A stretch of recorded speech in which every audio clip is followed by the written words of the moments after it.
सकट चौथ व्रत एक ऐसा व्रत है जिसे संतान की लंबी उम्र और खुशहाली के लिए रखा जाता है। इस दिन व्रत रखने की परंपरा सदियों पुरानी है। इसे सकट चौथ के अलावा संकटी चतुर्थी, तिलकुट, माघ चतुर्थी भी कहा जाता है। सभी लोगों के संकटों को हरने वाला सकट चौथ माघ माह के कृष्ण पक्ष की चतुर्थी तिथि को मनाया जाता है। इस साल सकट चौथ 29 जनवरी दिन सोमवार को है या 30 जनवरी मंगलवार को। सकट चौथ की तिथि को लेकर असमंजस की स्थिति बन रही है कि सकट चौथ की सही तारीख क्या है। सकट चौथ का व्रत सोमवार को रखें या मंगलवार को। सकट चौथ की पूजा कब की जाएगी? सकट चौथ की सही तारीख का निर्धारण पंचांग देखकर ही हो पाता है। वैदिक पंचांग के अनुसार सकट चौथ के लिए आवश्यक माघ कृष्ण चतुर्थी तिथि 29 जनवरी सोमवार को 6:10 से है और यह 30 जनवरी मंगलवार को सुबह 8:54 पर खत्म हो जाएगी। सकट चौथ की पूजा में रात के समय चंद्रमा को अर्घ देने का महत्व है। उसके बिना व्रत और पूजा पूरी नहीं होती है। इस वजह से सकट चौथ चतुर्थी तिथि के चंद्र उदय में मनाया जाता है।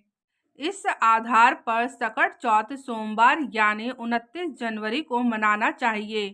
यह सकट चौथ की सही तारीख है क्योंकि 29 जनवरी को चतुर्थी तिथि में चंद्र उदय होगा, जबकि 30 जनवरी को 8:54 के बाद से पंचमी तिथि लग जाएगी। सकट चौथ की पूजा का समय सोमवार को सकट चौथ पर गणेश जी की पूजा आप सुबह से ही कर सकते हैं क्योंकि उस दिन शोभन योग प्राप्त काल से लेकर सुबह 9:44 तक है। सकट चौथ के दिन अभिजीत मुहूर्त 12:13 से 12:56 तक है। सकट चौथ पर चंद्रमा को कब अर्घ दें? सोमवार को सकट चौथ वाले दिन चंद्रमा रात 9:10 पर निकलेगा। चंद्र उदय के आधार पर माताएं चंद्रमा को अर्घ देगी। सकट चौथ का महत्व: इस दिन जो भी व्यक्ति बिना अन्न और जल के व्रत रखकर गणेश जी की पूजा करता है, विघ्नहर्ता श्री गणेश जी उसके सभी संकटों को हर लेते हैं।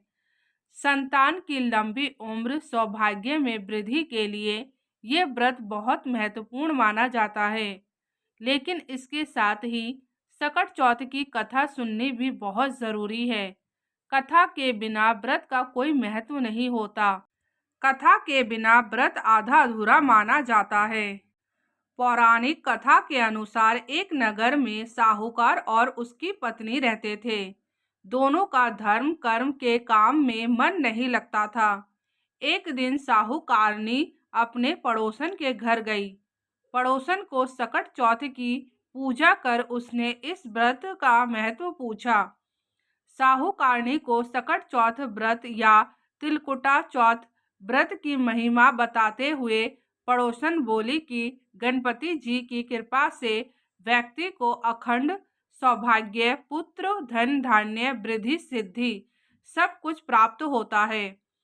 साहूकारनी ने व्रत का लाभ जानकर सकट चौथ व्रत करने का संकल्प लिया।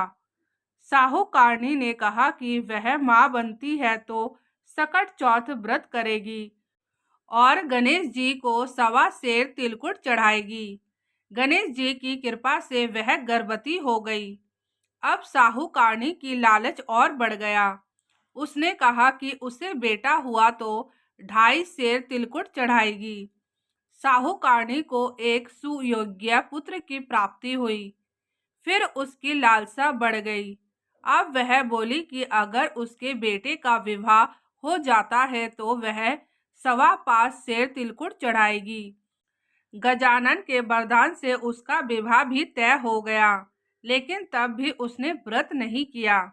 साहूकारनी के बेटे का विवाह तय हो गया। लोभी साहूकारनी को सबक सिखाने के लिए गणपति जी ने अपनी माया से शादी वाले दिन उसके बेटे को गायब कर दूर कहीं जंगल में पहुंचा दिया।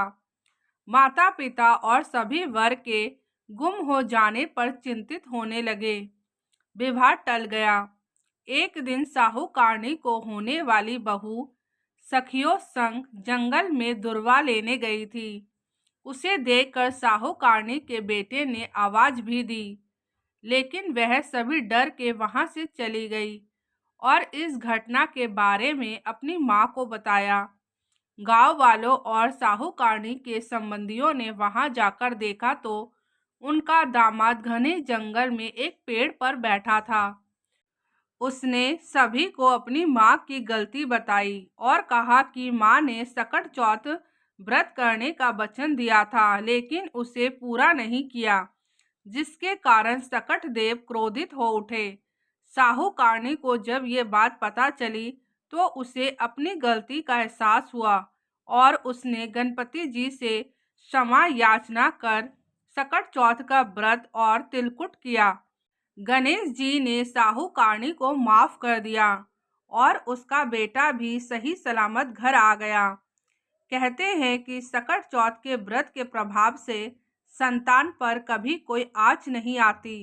बच्चे को लंबी उम्र का वरदान मिलता है।